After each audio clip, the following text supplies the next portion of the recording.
Everyone, welcome back to my channel. তো আজকে পুরো 10 মাস পর আমি এই ভিডিওটা পোস্ট করছি। এর পিছনে কোনো বড় রিজন তো নেই যে কেন আমি এতদিন পরে এই ভিডিওটা আপলোড করছি। এর পিছনে জাস্ট একটা ছোটো নর্মাল একটা কারণ আছে যে ভিডিওটা আমি আপলোড করতে একদম ভুলেই গেছিলাম। বাট যেহেতু এই ভিডিওটা খুব সুন্দরভাবে অনেক কটা জিনিস এবং খুব স্মৃতি আছে আমার এই ভিডিওটার সাথে, দিনটা খুব স্পেশাল একটা দিনের ছিল ভিডিওটা, তার জন্য আমি এই ভিডিওটা ভাবলাম যে তারপর আমি কিছুদিন ভাবলাম যে যাই হোক পোস্ট করব না। তারপরেও আমার মনে হলো যে না, যেহেতু দিনটা আমার কাছে এতটা স্পেশাল, তো আমার একটা শেয়ার তো করা অবশ্যই দরকার, এটা স্মৃতিটা যেন থেকে যায়। তার জন্য আজকে আমি এই ভিডিওটা যাই হোক করে এডিট করে আজকেই পোস্ট করছি পুরো 10 মাস পরে। এটা ছিল আমার বার্থডের ভ্লগ। হ্যাঁ, আর পুরো 10 মাস হয়ে গেলে আবার কিছু মাস পরে আমার আবারও বার্থডে আসছে। জানি এই ভিডিওটা অনেকটা লেট, কিন্তু সত্যি ভিডিওটা আমার কাছে অনেকটা স্পেশাল। আমি আমার বার্থডেতে খুব একটা মানুষজনকে ইনভাইট করে খাওয়ানো দাওয়ানো এরকম কিছুই হয় না, বাট আমার কাছের মানুষগুলো আমাকে আমার জন্মদিনে খুবই হ্যাপি রাখে। আমিও চাই তাদেরকে হ্যাপি রাখতে। তো আমার বার্থডেতে কি হয়, আমরা নিজেদের মধ্যেই সেলিব্রেশন করি, নিজেদের মধ্যে সাজগোজ করে একটু কেক টেক কাটি। তো তখন আমার বার্থডে হয় তখন খুব গরমকাল, মানে গরমকাল না, বর্ষাকাল।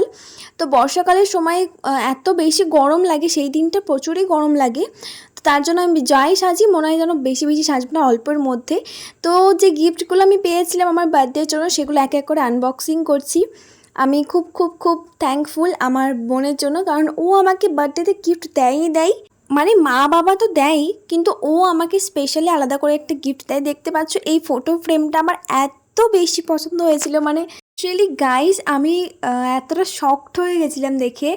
প্লাস ও আরও একটা ওয়াচও অর্ডার দিয়েছিলো, কারণ আমি অনেক দিন থেকে ওকে বলছিলাম একটা ওয়াচ নেবো, বাট আমি এক্সপেক্টই করিনি যে ও সত্যি সত্যি কিনে নিয়ে আসবে। যাই হোক, এই ঘড়িটাও খুব সুন্দর ছিল, কিন্তু আমি ওকে কখনোই বলি না যে আমাকে এটা কিনে দে ওটা কিনে দে। যে তোমার ছোটো বোন, ও আমার এখন থেকে এত খেয়াল রাখে, যতটা আমি ওর খেয়াল রাখি ও আমার অতটাই খেয়াল রাখে। এটা আমার খুব ভালো লাগে। হ্যাঁ, আমরা লড়াই ঝগড়াও করি অন্য সব বোনদের মতো, বাট আমাদের মধ্যে একটা ভালো বন্ডিংও আছে, আমাদের চয়েসও একই রকম। তো যাই হোক, আমার বার্থডে দিনটা আমার কাছে খুবই স্পেশাল থাকে, কারণ সেদিনকে আমার জন্মদিনের সাথে আমার মায়েরও জন্মদিন সেম দিনে। তার জন্য আমার কাছে দিনটা আরও বেশি স্পেশাল হয়ে থাকে। এবং এই ফটো ফ্রেমটা তো আমার এতই বেশি পছন্দ হয়ে গেছে, মনে হচ্ছে ঘন্টার পর ঘন্টা আমি নিজের ছবিটাই দেখে যাই। যাই হোক, মানে ছবিটার থেকেও আমার ফটো ফ্রেমটা সাজিয়ে বেশি ভালো লাগছিল। তারপরে আমি প্রচুর ফটো এবং প্রচুর ভিডিওস নিয়েছিলাম, এবং তার সঙ্গে আমার বার্থডেতে আমি আরও একটা গিফট পেয়েছিলাম, যেটা আমি বার্থডের দিন তো না, বাট কয়েকদিন আগেই পেয়ে গেছিলাম। তো এটা আমার কাছে খুবই খুবই খুবই স্পেশাল একটা গিফট ছিল, কারণ তোমরা অনেকেই জানো, যারা আমাকে চেনো 1%ও চেনো, যারা আমাকে একটু জাস্ট জানো, তারা নিশ্চয়ই জানো যে আমি চা খেতে কত ভালোবাসি, আমি কত বড় চা লাভার, মানে দিন নেই রাত নেই শুধু আমার চা চা চা। আমি ভিডিওটা এতটাই ছিল, তোমরা অবশ্যই কমেন্ট করে জানিও ভিডিও তোমাদের কেমন লাগলো। তো টাটা গাইস।